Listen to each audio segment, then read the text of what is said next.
Hi to everyone. In this video, we are going to discuss tenses. Okay, our topic title is tenses in English grammar with examples. Okay, ఒకవేళ మీరు English మాట్లాడాలి అనుకుంటే మాత్రం tenses రాకుండా English grammar mistakes లేకుండా మాట్లాడడం అనేది అంత సులభమైనటువంటి పని కాదు. సో తప్పకుండా మీరు ఏం చేయాలంటే ఈ యొక్క ఇంగ్లీష్ గ్రామర్లో టెన్సెస్ అనేది ముఖ్యంగా నేర్చుకోవాల్సినటువంటి అవసరం ఉంది. అయితే నాది ఒక రిక్వెస్ట్ ఏంటంటే ఇదివరకు మీరు నేను చేసినటువంటి టైప్స్ ఆఫ్ సెంటెన్సెస్ అలాగే 5 basic structures in English sentences ఈ 2 వీడియోస్ని కూడా మీరు చూసకపోతే డిస్క్రిప్షన్లో వచ్చినటువంటి ఆ యొక్క ప్లేలిస్ట్ లింక్ మీరు క్లిక్ చేసి ఆ 2 వీడియోస్ని చూడండి. అవి చూస్తేనే ఇది మీకు అర్థమవుద్ది. ఒకవేళ మీరు బిగినర్స్ అయితే మాత్రం తప్పకుండా ఆ 2 వీడియోస్ని చూడాలి. ఓకే, సో ఆలస్యం చేయకుండా మనం టాపిక్లోనికి వెళ్ళిపోదాం.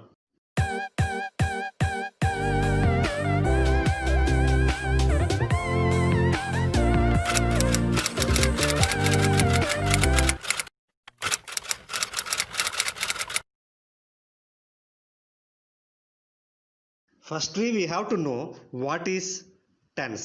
అంటే టెన్స్ అంటే ఏంటి మనకు ముందు తెలియాలి. Now let us observe what is tense. Tense denote the time of action they show when the work is done. Tense అంటే కాలము అని అర్థం. అయితే ఒక పని ఎప్పుడు జరిగిందో తెలిపేదే కాలం.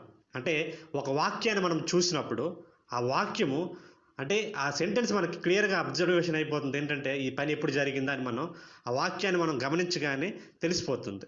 సో ఎలా తెలిసిపోతుంది అంటే బికాస్ ఆఫ్ ద వర్బ్. అంటే ఆ సెంటెన్స్లో ఉన్నటువంటి వర్బ్ ఏదైతే ఉందో దానివల్ల ఈ యొక్క పని ఎప్పుడు జరిగింది అనేది మనకు తెలుస్తుంది. అవునా కాదా? ఫర్ ఎగ్జాంపుల్ మనం గమనిస్తే రాజేష్ పడుకున్నాడు అనే సెంటెన్స్ ఉంది.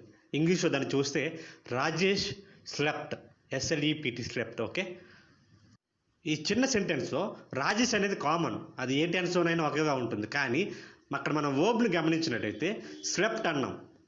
అది అంటే ఏంటి? పడుకున్నాడు, యాక్షన్ అయిపోయింది, పాస్ట్.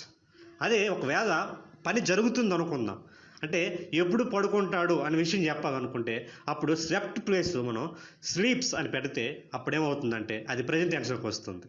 అంటే దీన్ని బట్టి మన చిన్న లాజిక్ అర్థం చేసుకోవాలి. ఏంటంటే వర్బ్ అనేది ఏదైతే ఉందో దానివల్లే అది ఏ టెన్స్ అనేది మనకి ఈజీగా డిసైడ్ చేస్తుంది అనమాట. ఓకే, అయితే ఒక పని ఎప్పుడు జరిగిందో తెలిపేదే కాలము అని చెప్పి మనం చెప్పుకున్నాం.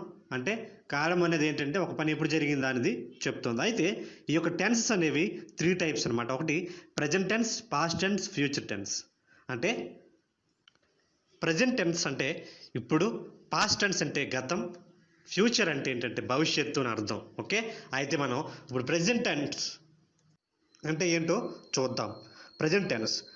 The present tense describes things that are happening right now or things that are continuous. Okay, అంటే జరుగుతున్న పనుల గురించి తెలియజేస్తుంది, అలాగే లేకపోతే కొనసాగుతున్న పనుల గురించి తెలియజేస్తుంది. అంటే ఏదైనా పని ఇప్పుడు జరుగుతుంది అనుకుందాం, అది ప్రజెంట్ టెన్స్లో చెప్పాలి. లేకపోతే ఇప్పుడు కాదు, ఎప్పుడూ జరుగుతూనే ఉంటుంది. అంటే గతంలో ప్రారంభమైంది, ఇప్పుడు కొనసాగుతుంది, ఇంకా భవిష్యత్తులో కూడా ఆ పని జరుగుతుంది. సో ఎప్పుడు మన పుట్టినప్పటి నుంచి చచ్చే వరకు జరిగే పనులు కొన్ని ఉంటాయి. సో అలాంటి వాటిని మనం ఈ ప్రజెంట్ టెన్స్లోనే చెప్పాల్సి ఉంటుంది అనమాట. ఫర్ ఎగ్జాంపుల్ పడుకోవడం అనేది మనం పుట్టినప్పటి నుంచి చచ్చిపోయేదాకా చేసే పని కాబట్టి అది ప్రజెంట్ టెన్స్లోనే మాట్లాడతాం. సో దీని గురించి క్లియర్గా మనం ముందు తెలుసుకోబోతున్నాం. ఇప్పుడు past tense. Past tense describes an action that has happened or a state that previously existed. అంటే ఏంటంటే పాస్ట్ టెన్స్ అనేది జరిగిపోయిన పనుల గురించి తెలియజేస్తుంది. అంటే the actions which were happened or which has happened. అంటే ఏవైతే జరిగిపోయిన పనులు ఉంటాయో వాటిని మనం పాస్ట్ టెన్స్లో చెప్పాల్సి ఉంటుందన్నమాట. Third one, future tense. Future tense అంటే ఏంటంటే expected to happen in the future. అంటే భవిష్యత్తులో పలానా పని జరగబోతోంది అంటే జరగబోయే పనుల గురించి తెలియజేస్తుంది అనమాట. అంటే ఒక పని జరగబోతుంది అని చెప్పాలనుకున్నాం, అప్పుడు ఈ ఫ్యూచర్ టెన్స్ని మనం ఆ యొక్క విషయాన్ని చెప్పాల్సి ఉంటుందన్నమాట. ఓకే, అంటే బిగినర్స్కి బాగా గుర్తుండడం కోసం ఈ విషయం చెప్తున్నాను. ఏంటంటే ప్రజెంట్ అంటే టుడే, పాస్ట్ అంటే ఎస్టర్డే, ఫ్యూచర్ అంటే టుమారో. సో ఇలా గుర్తుపెట్టుకోండి, అప్పుడు మీకు మర్చిపోకుండా ఉండడానికి అవకాశం ఉంది. ప్రతి టెన్స్లో కూడా తిరిగి 4 టెన్సెస్ ఉంటాయి. అంటే present tense, past tense, future tense. So ఇప్పుడు మనం ఒక టేబుల్ రూపంలో చూద్దాం. Present tense, past tense, future tense. ఇప్పుడు సింపుల్ టెన్స్ చూసుకుంటే సింపుల్ టెన్స్ అనేది ప్రజెంట్ టెన్స్ సింపుల్ ప్రజెంట్ టెన్స్గా ఉంటుంది. Past tense simple past tense, future tense simple future tense అనమాట. ఇప్పుడు కంటిన్యూస్ టెన్స్ చూసుకుంటే present continuous tense, past continuous tense, future continuous tense. Perfect tense చూసుకుంటే present perfect tense, past perfect tense, future perfect tense. ఇప్పుడు perfect continuous tense చూసుకుంటే present perfect continuous tense, past perfect continuous tense, future perfect continuous tense. Okay, ఈ విధంగా ఉంటుందన్నమాట. Okay, అయితే ఈ వీడియోలో నేను కేవలం సింపుల్ టెన్స్ గురించి మాత్రమే చెప్పబోతున్నాను. అంటే simple present tense, simple past tense, simple future tense. అయితే మనం టాపిక్లోనికి వెళ్ళే ముందు, అంటే ఎక్స్ప్లెనేషన్లోకి వెళ్ళే ముందు ఫస్ట్ మనకి సబ్జెక్ట్, వర్బ్, ఆబ్జెక్ట్ ఈ 3 కూడా మనకు తెలియాలి. ఒకవేళ ఆల్రెడీ మీరు 5 basic structures in English sentences అనేటువంటి వీడియోని మీరు చూస్తుంటే మాత్రం వీటి గురించి బాగా ఐడియా ఉంటుంది. లేకపోతే ఆ వీడియో చూడండి. అయినా సరే ఎనీవే నేను అవుట్లైన్డ్గా ఒక సబ్జెక్ట్ అంటే ఏంటి, వర్బ్ అంటే ఏంటి, ఆబ్జెక్ట్ అంటే ఏంటి ఇప్పుడు ఎక్స్ప్లెయిన్ చేస్తాను. ఓకే, అయితే ఒక చిన్న ఎగ్జాంపుల్ తీసుకొని తర్వాత మనం వాడి గురించి మాట్లాడితే అర్థమవుతుంది. ఓకే, ఎగ్జాంపుల్ ఏంటంటే Shekhar went to market. Shekhar went to market అనేటువంటి సెంటెన్స్ తీసుకున్నాం. ఇప్పుడు మనం సబ్జెక్ట్ అంటే ఏంటి, వర్బ్ అంటే ఏంటి, ఆబ్జెక్ట్ అంటే ఏంటి చూద్దాం. Okay, subject who what the sentence is about. అంటే ఈ యొక్క మనం ఏదైతే సెంటెన్స్ తీసుకున్నామో ఆ సెంటెన్స్ ఎవరి గురించి మాట్లాడుతుందో లేకపోతే దేని గురించి మాట్లాడుతుందో అదే సబ్జెక్ట్ అనమాట. అంటే సపోజ్ ఇక్కడ శేఖర్ వెంట్ టు మార్కెట్ అనే సెంటెన్స్ తీసుకుంటే ఇక్కడ మనం ఎవరి గురించి మాట్లాడుతున్నాం, శేఖర్ అనేటువంటి ఒక వ్యక్తి గురించి మాట్లాడుతున్నాం. సో శేఖర్ అనేది అక్కడ సబ్జెక్ట్ అవుతుంది. అయితే శేఖర్ అనేవాడు ఏం చేస్తాడు, వెళ్ళాడు, వెంట్ అనేది వర్బ్ అవుతుంది. అయితే వర్బ్ అనేది 3 ఫామ్స్ ఉంటుంది, V1, V2, V3 అనమాట. V1 అనేది present tense, V2 past tense, V3 past participle అంటారు అనమాట. అయితే V1 అంటే ప్రజెంట్ టెన్స్ ఉన్న వెబ్ని బేస్ ఫామ్ అని కూడా అంటారు. ఓకే, అయితే ఇప్పుడు మనం ఆబ్జెక్ట్ అంటే ఏంటో చూద్దాం. ఇప్పుడు ఎక్కడికి వెళ్ళాడు శేఖర్ అనేవాడు, టు మార్కెట్కి అంటే బజార్కి అని అర్థం. సో అది ఆబ్జెక్ట్ అవుతుంది. ఓకే, అర్థమైంది అనుకుంటా. అంటే వర్బ్ అనేది what the subject does or is, అంటే సబ్జెక్ట్ ఏం చేసింది అన్నది వర్బ్ అవుతుంది. అలాగే ఆబ్జెక్ట్ అనేది a person or thing that is affected by the action of a verb అనమాట. అంటే ఈ వర్బ్ ఏదైతే ఉందో అది లేకపోతే దాని ద్వారా ఎఫెక్ట్ అయినటువంటి మిగతా వాక్య భాగం అంతా కూడా ఆబ్జెక్ట్ అవుతుంది. Okay, now let us discuss simple present tense. జనరల్గా మనకి ఇంగ్లీష్లో 4 కైండ్స్ ఆఫ్ సెంటెన్స్ ఉన్నాయి. ఆల్రెడీ దాని మీద ఒక వీడియో చేశాను. సో ఎవరికైనా తెలియకపోతే దాని గురించి మీరు డీటెయిల్గా తెలుసుకోవాలనుకుంటే ఆ వీడియో మీరు డిస్క్రిప్షన్ ఇచ్చినటువంటి లింక్ మీద క్లిక్ చేసి టైప్స్ ఆఫ్ సెంటెన్స్ అనేటువంటి ఆ వీడియోని మీరు చూడవచ్చు. అయితే ఈ యొక్క అన్ని రకాలైనటువంటి వాక్యాలను ఉపయోగించి, అంటే ఈ యొక్క 4 కైండ్స్ ఆఫ్ సెంటెన్స్ని ఉపయోగించి, అంటే వాటిని బేస్ చేసుకొని ఈ సింపుల్ ప్రజెంట్ టెన్స్ గురించి ఒకటి మాట్లాడడం కానీ ఓన్లీ ఎఫర్మేటివ్ సెంటెన్స్ని మాత్రం బేస్ చేసుకొని దీని గురించి మనం డిస్కస్ చేయబోతున్నాం. ఓకే, అయితే ఇప్పుడు మనం ఫార్ములా చూద్దాం. Subject plus verb plus SOES plus object. అంటే ఇది మీకు ఇంకా క్లియర్గా అర్థం అవ్వాలంటే మనం ఇప్పుడు ఎగ్జాంపుల్ చూస్తే అర్థమవుతుంది. ఇక్కడ చూడండి, first example, I right a letter, నేను ఒక ఉత్తరము రాస్తాను. Second one, you drink coffee, మీరు కాఫీ తాగుతారు. థర్డ్ వన్, ఈ గోస్ టు కాలేజ్, అంటే అతడు కాలేజ్కి వెళ్తాడు. ఇక్కడ ఈ 3 సెంటెన్సెస్ కూడా ఐ, యూ, హీ అనేవి సబ్జెక్ట్స్ అండి. తర్వాత వర్బ్స్ వచ్చేసరికి రైట్, డ్రింక్ అండ్ అలాగే గోస్ అనేది వర్బ్స్ అనమాట. మిగతా దాంతో కూడా ఆబ్జెక్ట్ అవుతుంది. ఓకే, అయితే మీకు డౌట్ రావచ్చు, అదేంటి సార్ కొన్ని దగ్గర వర్బ్ పక్కన SRES లేదు కానీ మూడో ఎగ్జాంపుల్ అంటే థర్డ్ ఎగ్జాంపుల్లో గో తర్వాత ES అనేది యాడ్ అయింది, ఏంటి కారణం, రూల్ ఏంటి అని మీకు డౌట్ రావచ్చు. సో దాని గురించి మనం డిస్కస్ చేద్దాం. అయితే మనం గమనించాల్సిన విషయం ఏంటంటే చూడండి, if the sentence begins with third person singular he, she, it. S or es can be added to the first form of the verb.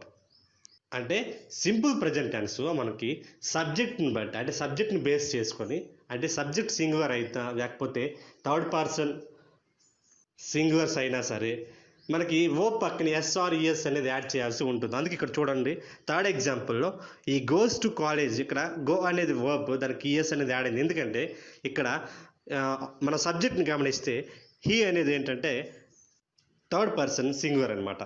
So అందుకని ఇక్కడ గో పక్కన ఈఎస్ అనేది యాడ్ అయింది. అదర్వైజ్ పైన కూడా మీకు ఒక డౌట్ రావచ్చు, ఐ అనేది ఉంది కదా, ఐ కూడా మరి సింగులర్ అయ్యి కదా, అందుకే రైట్ పక్కని ఎస్ఆర్ ఈఎస్ ఏదో ఒకటి రావాలి కదా మీకు డౌట్ రావచ్చు. ఐ దగ్గర మాత్రం రాదండి, ఓన్లీ థర్డ్ పర్సన్ సింగులర్స్కి మాత్రమే ఈ యొక్క రూల్ అనేది వర్తిస్తుంది. అంటే థర్డ్ పర్సన్ సింగులర్స్కి మాత్రమే వర్బ్ పక్కన ఎస్ఆర్ ఈఎస్ అనేది వస్తుంది, అది కూడా సింపుల్ ప్రెజెంట్ టెన్స్లో. ఓకే, సింపుల్ ప్రెజెంట్ టెన్స్లో మనం నెగిటివ్ సెంటెన్స్ గురించి ఇప్పుడు మనం మాట్లాడదాం. జనరల్గా మనం మాట్లాడేటప్పుడు పాజిటివ్ సెంటెన్సే కాకుండా నెగిటివ్ సెంటెన్సెస్ కూడా ఉంటాయి. సో అందుకే మనం నేర్చుకోవాల్సిన అవసరం ఉంది. అయితే ఇప్పుడు ఫార్ములా గమనించినట్టయితే ఇక్కడ subject plus do not or does not plus V1 plus object. అక్కడికి వచ్చేసరికి subject plus V1 plus S or ES plus object. ఇక్కడ రెండింటికి మధ్య తేడా ఏంటంటే సబ్జెక్ట్ ఆబ్జెక్ట్ కామనే, వర్బ్ కూడా కామనే. కాకపోతే ఇక్కడ నెగిటివ్ సెంటెన్స్లో వర్బ్కి ముందు do not or does not అనేది మనం యాడ్ చేయాల్సి ఉంటుంది. అక్కడ డు నాట్ అనేది డస్ నాట్ కానీ అవసరం లేదు. తర్వాత అక్కడ విషయానికి వస్తే V1 తర్వాత ఎస్ కానీ ఈఎస్ కానీ యాడ్ చేయాల్సి ఉంటుంది. ఇక్కడ నెగిటివ్ సెంటెన్స్కి వచ్చేసరికి ఎస్ఆర్ఈఎస్ అనేది పూర్తిగా మనం యూజ్ చేయాల్సిన అవసరమే లేదు. ఓకే, ఇప్పుడు మనం కొన్ని ఎగ్జాంపుల్స్ గమనిస్తే మనకి ఇంకా క్లియర్గా అర్థమవుతుంది. Example 1, I do not write a letter. ఇక్కడ మనం పాజిటివ్ సెంటెన్స్లో మనం గమనించినట్టయితే ఐ రైట్ ఏ లెటర్ అన్నానంటే నేను ఒక ఉత్తరం రాస్తాను. ఇక్కడికి వచ్చేసరికి నెగిటివ్లో మనం ఏం చేసాం, వర్బ్కి ముందు డు నాట్ అనేది యాడ్ చేసాం. So I do not write a letter అంటే నేను ఉత్తరం రాయను. ఓకేనా, ఇక రెండవది you do not drink coffee అంటే నీవు కాఫీ తాగవు. సేమ్ ఇందాక కూడా సేమ్, ఇక్కడ డు నాట్ అనేది పాజిటివ్ సెంటెన్స్లో లేదు, బట్ నెగిటివ్ సెంటెన్స్కి వచ్చేసరికి ఉంది. ఇక్కడ థర్డ్ వన్ గమనిస్తే ఈ does not go to college daily, అతను ప్రతిరోజు కూడా కాలేజీకి వెళ్ళడు. ఇక్కడ మనం చాలా జాగ్రత్తగా అబ్జర్వ్ చేయాల్సిన విషయం ఏంటంటే ఇక్కడ చూడండి పాజిటివ్ సెంటెన్స్లో గో తర్వాత ఈఎస్ ఉండేది, కానీ ఇక్కడికి వచ్చేసరికి ఓన్లీ గో మాత్రం ఉంది, గోస్ అనేది లేదు. కాకపోతే ఈ గోస్ కంటే ముందు డస్ నాట్ అనేది యాడ్ అయ్యింది. అయితే మీకు చిన్న క్లారిఫికేషన్ ఇవ్వాలి నేను, ఏంటంటే ఇక్కడ మనం సబ్జెక్ట్ని ముందు చూసుకోవాలండి. నెగిటివ్ సెంటెన్స్లో సబ్జెక్ట్ని బట్టి ఒకవేళ సబ్జెక్ట్ సింగులర్ అయితే అక్కడ డస్ నాట్ అని పెట్టాల్సి ఉంటుంది, ప్లూరల్ అయితే మాత్రం డు నాట్ అనేది యాడ్ చేయాల్సి ఉంటుంది అనమాట. కానీ ఇక్కడ చిన్నగా నోట్ ఏంటంటే ఐ కూడా సింగులరే కానీ అక్కడ డస్ నాట్ అనేది మనం యూజ్ చేయకూడదు, డు నాటే యూజ్ చేయాల్సి ఉంటుంది. Okay, now let us observe uses of simple present tense.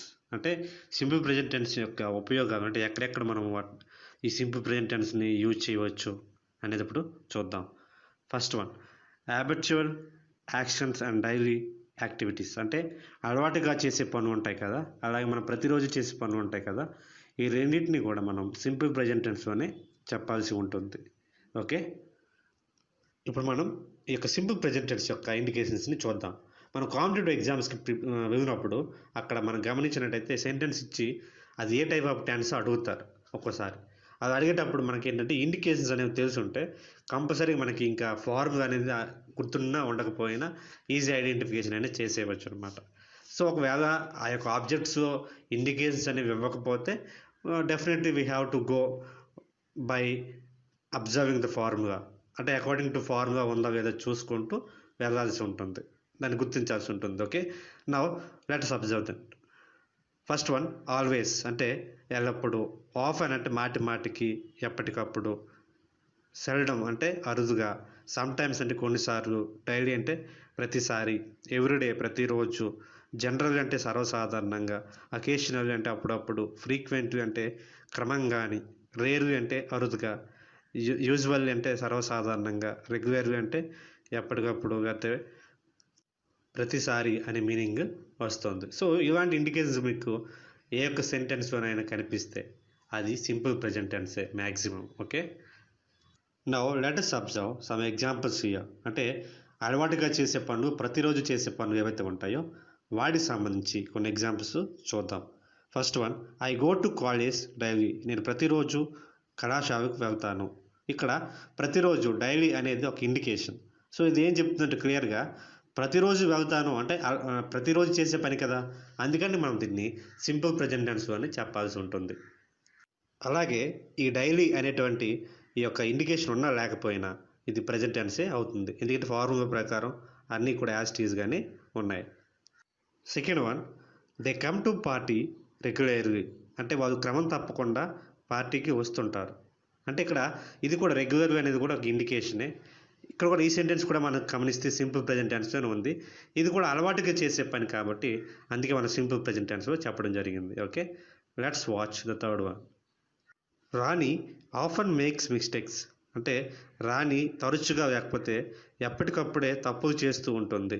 ఇక్కడ కూడా మనకి మీరు గమనిస్తే ఆఫన్ అనేది రాణి తర్వాత యాడ్ అయింది, అంటే ఇది కూడా ఒక ఇండికేషనే. సో ఇది కూడా సింపుల్ ప్రెజెంట్ టెన్స్లోనే ఎందుకు చెప్పామంటే రాణి అనే ఒక అమ్మాయి యొక్క అలవాటు ఏంటంటే తనకు ఎప్పుడు తప్పుడే మిస్టేక్స్ చేయడం అనేది తన యొక్క అలవాటు అనమాట. సో అందుకని మనం దాన్ని సింపుల్ ప్రెజెంట్ టెన్స్లో చెప్పాల్సినటువంటి అవసరం ఉంది. ఓకే, ఇక రెండవదిగా మనం ఎలాంటి సందర్భాల్లో ఈ సింపుల్ ప్రెజెంట్ టెన్స్ని వాడాల్సి ఉంటుందంటే యూనివర్సల్ ట్రూత్స్ గురించి మాట్లాడేటప్పుడు, అంటే నిత్య సత్యాలు అంటాం. అంటే ఇంకా సింపుల్గా చెప్పాలంటే జగమెరిగిన సత్యం అంటాం కదా. సో అలాంటి సందర్భాలు వచ్చేటప్పుడు ఈ యొక్క సెంటెన్స్ని మనం సింపుల్ ప్రెజెంట్ టెన్స్లోనే చెప్పాల్సి ఉంటుంది. అయితే ఇప్పుడు మనం కొన్ని ఎగ్జాంపుల్స్ గమనిద్దాం. First one, the sun sets in the west. అంటే సూర్యుడు పశ్చిమాన అస్తమిస్తాడు. ఇది కూడా ఒక విధంగా గమనిస్తే ఇది యూనివర్సల్ ఫ్యాక్ట్ అనమాట, లేకపోతే ట్రూత్ అనమాట. ఎందుకంటే ఎవరు నమ్మినా నమ్మకపోయినా, ఎవరు వినకపోయినా సూర్యుడు తూర్పున ఉదయించడం అనేది ఎంత నిజమో అలాగే సూర్యుడు పశ్చిమాన అస్తమించడం కూడా అంతే నిజం. అవును కదా, అందుకని మనం ఇలాంటి వాటిని యొక్క సింపుల్ ప్రెజెంట్ టెన్స్ చెప్పాల్సి ఉంటుంది. ఇక్కడ గమనిస్తే ఇక్కడ ఎస్ఈటి సెట్ అనేది వర్బ్ అనమాట, కానీ ఎస్ వచ్చింది. ఎందుకు వచ్చింది అంటే ద సన్ అనేది సింగులర్ కాబట్టి, సన్ అనేది సింగులర్ కాబట్టి అక్కడ సెట్ పక్కన ఎస్ చేరింది, అందుకే రూల్ ప్రకారం ద సన్ సెట్స్ అని అయింది. Okay, now let's observe the second example. ఇక్కడ కూడా గమనించండి, the sun rises in the east. అంటే సూర్యుడు తూర్పున ఉదయిస్తాడు. ఇక్కడ కూడా ఎవరు అంటే ఇది కూడా నిత్య సత్యం, అంటే యూనివర్సల్ ట్రూత్ అనమాట, అర్థమైందా. అందుకని దీన్ని కూడా మనం సింపుల్ ప్రెజెంట్ టెన్స్లో చెప్పడం జరిగింది. ఇక్కడ కూడా గమనిస్తే రైజెస్ అని అన్నాం, ఎస్ వచ్చి చేరింది. రైజ్ అనేది ఒక వర్బ్ V1 అనమాట, కాబట్టి దానికి ఎస్ ఎందుకు చేరిందంటే ద సన్ సింగులర్ కాబట్టి. Now let's observe the third one, the earth moves around the sun. అంటే ఇక్కడ కూడా మీరు గమనిస్తే ఒక భూమి సూర్యుడు చుట్టూ కదులుతుంది, అది తిరుగుతుంది. ఇది కూడా నిజమే కదా, శాస్త్రవేత్త నిరూపించబడింది కాబట్టి ఇది కూడా ఒక యూనివర్సల్ ట్రూత్ అనమాట. అందుకని మనం దీన్ని సింపుల్ ప్రెజెంట్ టెన్స్లోనే చెప్పడం జరుగుతుంది. ఇక్కడ కూడా ద ఎర్త్ అనేది సింగులర్ కాబట్టి మూవ్ అనేటువంటి వర్బ్ పక్కన ఎస్ వచ్చి చేరింది. Okay, next one, facts. అంటే నిజాలు.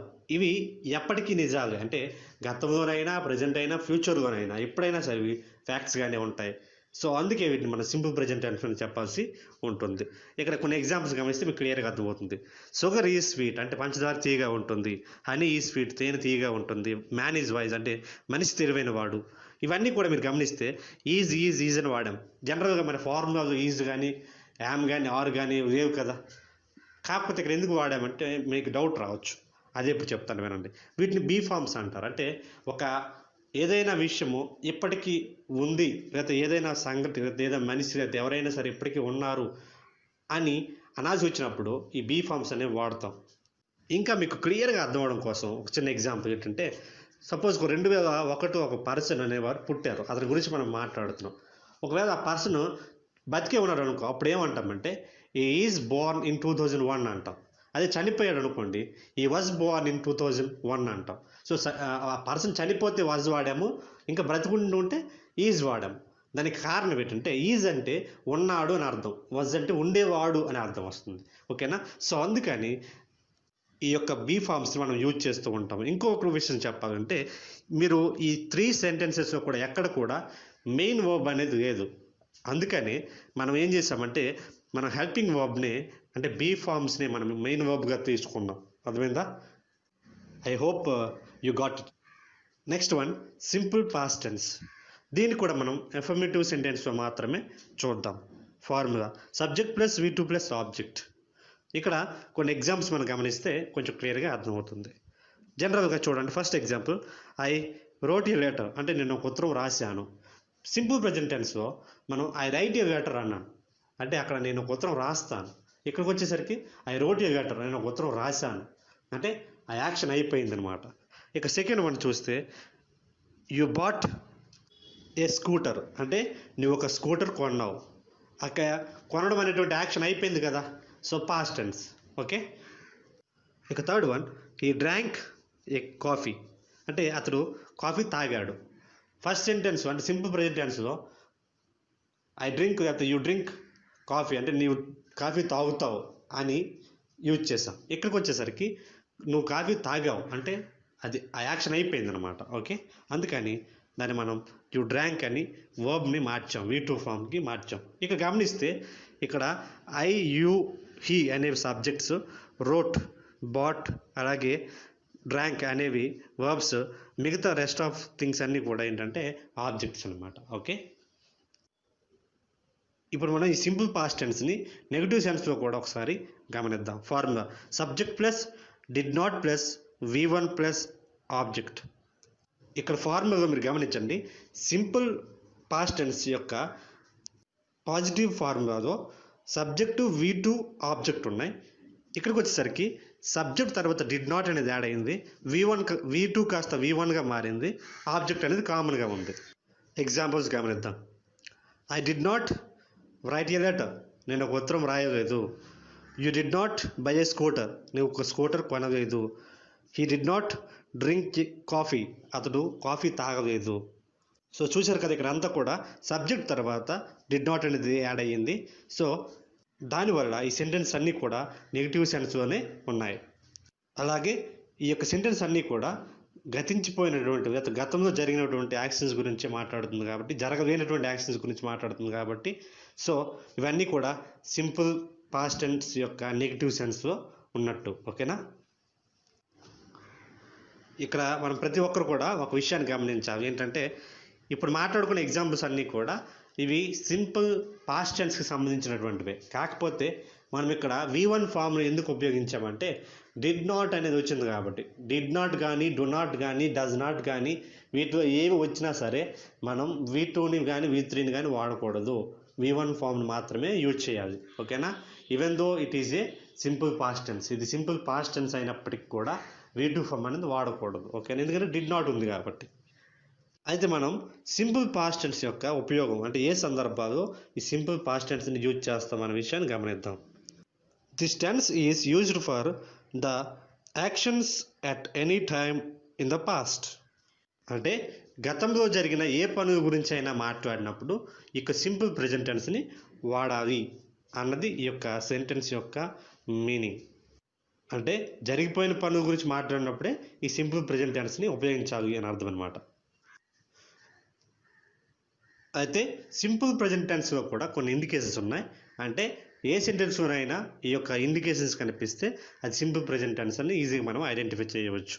అదేంటంటే ఎగో అంటే క్రితం, లాంగ్ ఎగో అంటే చాలా సంవత్సరాల క్రితం అనే సందర్భంలో యూజ్ చేస్తాం. లాస్ట్ వీక్ అంటే గత వారము, లాస్ట్ నైట్ అంటే గత రాత్రి, లాస్ట్ మంత్ అంటే గత నెలలో, లాస్ట్ ఇయర్ అంటే గత సంవత్సరంలో, లాస్ట్ సెంచరీ అంటే గత శతాబ్దంలో అని అర్థం అనమాట. లాస్ట్ డెకేడ్ అంటే గత దశాబ్దంలో అని అర్థం అనమాట. అలాగే ఇన్ 1947 అంటే 1947లో అని అర్థం. ఎనీ ప్రీవియస్ ఇయర్ అంటే 1947 అయినా కాదు, 48 అయినా, ఏదైనా సరే ఇన్ అని ఉపయోగించి మనం జరిగిపోయినటువంటి సంవత్సరాలు ఏ నెంబర్ని పెట్టుకున్నా సరే ఇవన్నీ కూడా సింపుల్ పాస్ట్ టెన్స్లో మాత్రమే వాడతాం అనమాట. అలాగే ఎస్టర్డే అంటే నిన్న, ఇది కూడా సింపుల్ ప్రెజెంట్ టెన్స్లో వాడాల్సినటువంటి ఇండికేషనే. చాలా వరకు ఇవి కనిపిస్తే మ్యాక్సిమం అవి సింపుల్ ప్రెజెంట్ టెన్సే అని అర్థం మనం చేసుకోవచ్చు, ఫార్ములాని ఫాలో అవుతూ. ఓకేనా? అయితే ఇక్కడ కూడా కొన్ని ఎగ్జాంపుల్స్ ఉన్నాయి, వాటిని గమనిద్దాం. 1. I wrote a letter yesterday అంటే నేను ఒక ఉత్తరం రాశాను. ఇక్కడ రైట్ అనేది V1 ఫామ్ అనమాట, దాని యొక్క V2 ఫామ్ని రోట్ని ఇక్కడ యూజ్ చేయడం జరిగింది. అలాగే చూడండి, India own the freedom in 1947 అంటే మన భారతదేశం 1947 స్వాతంత్రాన్ని సాధించింది. ఇక్కడ కూడా ఏంటంటే విన్ అనేది V1 ఫామ్కి, ఓన్ అనే V2 ఫామ్ని ఇక్కడ మనం యూజ్ చేయడం జరిగింది, ఎందుకంటే సింపుల్ ప్రెజెంట్ టెన్స్ కాబట్టి. అలాగే థర్డ్ వన్ చూస్తే the train left the platform an hour ago అంటే ఒక గంట క్రితం ఈ యొక్క ట్రైన్ అనేది ప్లాట్ఫామ్ని విడిచిపెట్టి వెళ్ళిపోయింది అని అర్థం. ఇక్కడ మీరు అన్ని సెంటెన్స్లో మీరు గమనిస్తే రైట్, విన్, లీవ్ అనే వాటికి V2 ఫామ్స్ని మనం ఇక్కడ యూజ్ చేయడం జరిగింది. ఓకేనా. సింపుల్ ఫ్యూచర్ టెన్స్, దీన్ని కూడా అసర్టివ్ సెంటెన్స్ అనేది చూద్దాం. Formula subject plus shall or will plus V1 plus object. ఇక్కడ కొన్ని ఎగ్జాంపుల్స్ మనం గమనిస్తే క్లియర్గా అర్థమవుతుంది. ఏంటంటే I shall right your letter, నేను ఒక ఉత్తరం రాయాలి. ఇక్కడ రాస్తాను అని కానీ లేకపోతే రాశాను అని కానీ చెప్పలేదు, ఏమిటి రాయాలి అంటుంది. అంటే దాని అర్థం ఏంటంటే it should be happen in future. ఓకేనా, అది ఇంకా జరగాల్సి ఉంది అని అర్థం అనమాట. ఓకేనా. Next one, you will learn English అంటే నువ్వు ఇంగ్లీష్ నేర్చుకుంటావు. ఇది కూడా భవిష్యత్తునే తెలియజేస్తుంది. సో అది కూడా సింపుల్ ఫ్యూచర్ టెన్స్ ఉన్నట్టు అనమాట. Next, we will join in a college, మేము ఒక కళాశాలలో చేరబోతున్నాం లేకపోతే జాయిన్ అయిపోతున్నాం అని అర్థం అనమాట. ఓకేనా. నెక్స్ట్ వన్, ఈ విల్ బై ఏ కార్ అంటే అతను ఒక కారు కొంటాడు. దీన్ని కూడా ఇది ఫ్యూచర్ టెన్స్ని తెలియజేస్తుంది అనమాట. ఇప్పుడు మనం దీని యొక్క నెగిటివ్ సెంటెన్స్ కూడా చూద్దాం. Formula subject plus shall or will plus not plus V1 plus object. Okay, ఇక్కడ కొన్ని ఎగ్జాంపుల్స్ మనం గమనిస్తే క్లియర్గా అర్థమవుతుంది. I shall not write a letter, నేను ఒక ఉత్తరం రాయకూడదు. Next, you will not learn English, నువ్వు ఇంగ్లీష్ నేర్చుకోవు. Next one, we will not join in a college, మేము ఒక కళాశాలలో చేరము. Next one, he will not buy a car, అతడు ఒక కారు కొనడు. ఇక్కడ సింపుల్గా ఒక మాటలో చెప్పాలంటే ఈ యొక్క పాజిటివ్కి నెగిటివ్కి ఏ తేడా లేదు, కాకపోతే నాట్ వచ్చి చేరింది ఎక్కడ, షెల్ ఆర్ విల్ తర్వాత. ఓకేనా, అంతకు మించి ఇంకేమి కూడా మనం డిస్కస్ చేయాల్సినటువంటి అవసరం ఏమీ లేదు. ఇప్పుడు మనం ఈ ఫ్యూచర్ టెన్స్ని ఎప్పుడు వాడాలి అనేది చూద్దాం. Okay, uses. This tense is used for the actions in the future అంటే భవిష్యత్తులో జరగబోయేటువంటి పనుల గురించి మాట్లాడేటప్పుడు ఈ యొక్క సింపుల్ ఫ్యూచర్ టెన్స్ని మనం ఉపయోగించాల్సి ఉంటుంది. ఓకే, అయితే దీంట్లో కూడా కొన్ని ఇండికేషన్స్ ఉన్నాయి. ఈ ఇండికేషన్స్ కనిపిస్తే అది సింపుల్ ప్రజెంట్ టెన్సే అని మనం ఈజీగా రికగ్నైజ్ చేయొచ్చు. అదేంటంటే టుమారో అంటే రేపు, ద నెక్స్ట్ డే అంటే తర్వాత రోజు, నెక్స్ట్ వీక్ అంటే తర్వాత వారం, నెక్స్ట్ మంత్ అంటే తర్వాత నెలలో, నెక్స్ట్ ఇయర్ అంటే తర్వాత సంవత్సరం. ఓకే, ఇలాంటివి ఏవి కనిపించినా సరే ఇది సింపుల్ ఫ్యూచర్ టెన్స్ అని మనం ఈజీగా రికగ్నైజ్ చేయొచ్చు. Let us observe few examples in this future tense. Okay, simple future tense. First one, I shall write a letter to her tomorrow. నేను ఆమెకు ఒక ఉత్తరం రేపు రాయాలి, లేకపోతే నేను రేపు ఆమెకు ఒక ఉత్తరం రాయాలి అని అర్థం వస్తుంది. అలాగే second one, he will visit తిరునాల నెక్స్ట్ సాటర్డే అంటే తర్వాత రాబోయే శనివారం అతడు ఏం చేస్తున్నాడంటే తిరునాలను విజిట్ చేయబోతున్నాడు, దర్శించబోతున్నాడు అని అర్థం. Next one, Raju will visit zoo next year అంటే తర్వాత సంవత్సరం అంటే వస్తున్నటువంటి సంవత్సరంలో రాజు జూను దర్శించబోతున్నాడు అని అర్థం వస్తుంది. సో ఇవన్నీ కూడా ఫ్యూచర్ని తెలియజేసేటువంటి వాక్యాలు కాబట్టి ఈ సింపుల్ ఫ్యూచర్ టెన్స్ మనం వీటిని రాయడం జరిగింది. Okay, now let's do some practice with 1 or 2 examples. Okay, అయితే వాటికి దగ్గర తెలుసుకునే ముందు ఎగ్జాంపుల్స్ మనం ప్రాక్టీస్ చేయాలంటే వాటి యొక్క వర్బ్ ఫార్మ్స్ మనకు తెలియాలి. సో ఫస్ట్ ఇది గో తీసుకుందాం. గో యొక్క V1 ఫామ్ వచ్చేసి గోయే, V2 వచ్చేసి వెంట్, V3 గాన్. అలాగే డూ తీసుకుంటే V1 డూ, V2 వచ్చేసి డిడ్, V3 వచ్చేసి డన్. సో ఇప్పుడు మనం ప్రాక్టీస్ మనకు వెళ్దాం. సింపుల్ ప్రజెంట్ టెన్స్లో వీ డూ అవర్ హోంవర్క్ రెగ్యులర్గా అంటే మేము ప్రతి రోజు కూడా మా యొక్క ఇంటి పనిని చేస్తూ ఉంటాం. సో ఇది డైలీగా చేసే పని కాబట్టి దీన్ని మనం సింపుల్ ప్రజెంట్ టెన్స్ చెప్పడం జరిగింది. ఇదే సింపుల్ పాస్ట్ టెన్స్ ఎప్పుడు చెప్తామంటే ఈ పని కేవలం నిన్న మాత్రమే చేసాం, లేకపోతే గతంలో చేసాం ఇప్పుడు చేయట్లేదు హోంవర్క్ అనేది అనేటప్పుడు దాన్ని ఎలాగా సింపుల్ ప్రజెంట్ టెన్స్ మార్చాలంటే సేమ్ యాస్టీజ్గా ఇలాగే తీసుకుంటూ డూ ప్లేస్లో డిడ్ అనేది వాడాలి. అలాగే ఈ యొక్క ఇండికేషన్ ఏదైతే ఉందో రెగ్యులర్లీ అది తీసేసి ఎస్టర్డే అని పెట్టాలి. అప్పుడు ఏమవుతుందంటే we did our homework yesterday అంటే మేము నిన్న మా యొక్క ఇంటి పనిని చేశాము అని అర్థం. ఇదే దీన్ని ఫ్యూచర్ టెన్స్లోకి మార్చాలంటే అంటే మేము హోంవర్క్ని చేయబోతున్నాము, రేపు చేయబోతున్నాం అని చెప్పాలి. అప్పుడు we will do our homework tomorrow. ఇక్కడ ఎటువంటి మార్పు వచ్చిందంటే సింపుల్ ప్రజెంట్ టెన్స్లో విల్ లేదు, విల్ యాడ్ అయింది. అలాగే అక్కడ రెగ్యులర్లీ అనేది తీసేసాము, ఇక్కడ టుమారో అనేది పెట్టాము. ఓకేనా. Next example simple present tense. She goes to Mumbai regularly. అంటే ఎప్పటికప్పుడే ఆమె ఏం చేస్తుందంటే ముంబై వెళ్తూ ఉంటుంది. సో ఆమెకు ఉన్నటువంటి అలవాటు ఏంటి అంటే ముంబై వెళ్ళడం. సో అందుకే దాన్ని సింపుల్ ప్రజెంట్ అంటే చెప్పాము. ఇప్పుడు ఫాస్ట్ టెన్స్లో మార్చాలి. ఆమె ఎప్పుడు నిన్న ముంబై వెళ్ళిందని చెప్పాలి. అప్పుడు ఏమీ లేదు, అక్కడ మన గోస్ ప్లేస్ అంటే వర్బ్ని మనం సెకండ్ V2 ఫామ్గా తీసుకుంటే వెంట అవుతుంది.